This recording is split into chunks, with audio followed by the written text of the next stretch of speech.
Vous allez voir que cette émission est très bien faite parce qu'on a fait des liens sur le sport, mais dans toute cette émission. Par exemple, notre prochain invité, c'est notre héros du jour. Eh ben, il s'appelle Éric Balèze et c'est pas une blague. Il arrive.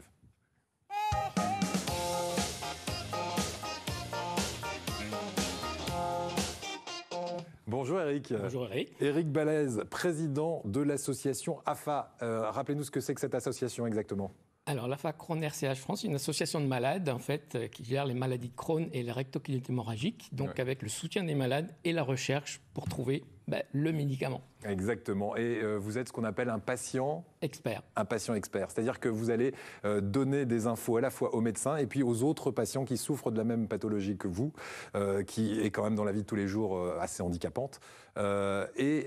Pour attirer l'attention sur cette maladie, vous avez dans un premier temps, c'était il y a 10 ans, fait une chose qui était un exploit quand même. Quand on parle de héros du quotidien, vous avez gravi le Mont Blanc, c'est ça? Et on a des images. Expliquez-nous d'où est venue cette opération qui s'appelait la cordée de l'espoir. La cordée solidaire. La cordée solidaire. Tout à fait. Donc effectivement, c'est venu un collègue qui travaillait dans les thérapies cellulaires et puis qui a rencontré un médecin, et puis le médecin me connaissait, et puis finalement est né le projet de pourquoi pas amener 6 malades, 2 médecins et un chercheur, donc faire l'ascension du Mont Blanc. Et j'ai trouvé ça super parce que moi je suis un ancien sportif. Donc en fait aujourd'hui quand on dit patient expert, c'est vrai que j'ai 40 ans de maladie, j'ai eu 3 cancers, j'ai eu l'ablation du côlon, prostate, vessie, rectum, vésicule. Quand je vous parle de héros du quotidien, on le touche du doigt là. Parce que monter le Mont Blanc quand on souffre à ce point, parce que c'est une maladie chronique de l'intestin, donc maladie de Crohn, on commence à savoir ce que c'est. Rectocolite hémorragique, c'est ce dont vous souffrez. C'est une maladie qui ne vous lâche jamais. Tout à fait, ça fait partie de la maladie chronique qu'on ne soigne pas pour le moment, donc effectivement c'est compliqué. Et puis bon, j'ai eu quand même pas mal d'interventions, plus de côlon, donc ça voulait dire comment j'allais faire pour m'alimenter, parce qu'effectivement quand on est en crampon sur des glaciers avec des pentes de 45 degrés, donc c'est compliqué.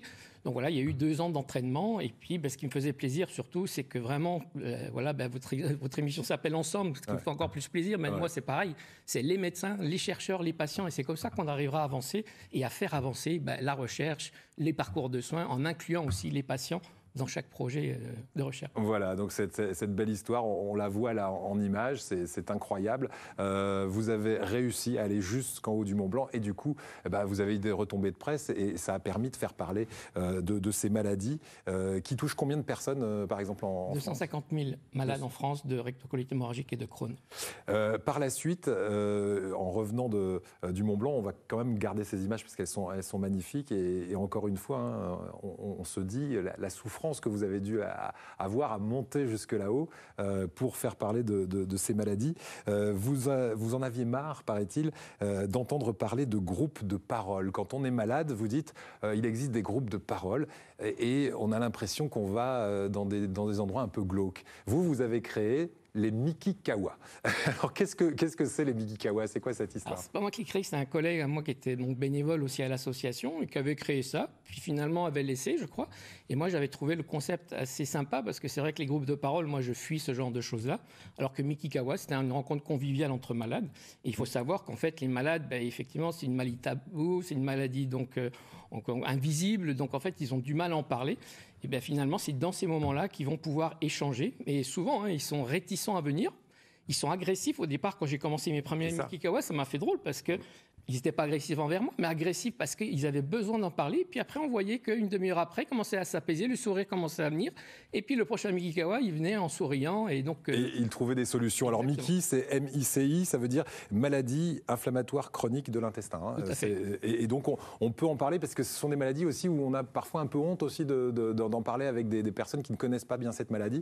Et c'est l'objectif, c'est ça, c'est de dire, on est 250 000, on peut s'en parler. Oui, c'est pas facile, mais il y a des solutions et essayer d'avancer ensemble. Et la dernière actualité, c'est une plateforme d'accompagnement, j'aimerais qu'on en parle, même s'il nous reste 30 secondes, pour aider les malades chroniques de l'intestin. Qu'est-ce qu'elle fait, cette plateforme? Qu'est-ce qu'elle permet? mikiconnect.com, c'est l'adresse. En fait, c'est une plateforme, moi j'ai mis un petit peu ce dont j'aurais eu besoin en fait en tant que malade, c'est-à-dire c'est une plateforme d'information donc validée par les médecins. Ouais. Et donc en fait, c'est une plateforme faite pour les malades par des malades. J'insiste souvent là-dessus parce que souvent, en fait, les médecins en fait, se posent la question des malades alors que, en les incluant, on a carrément en fait, voilà, le besoin des malades.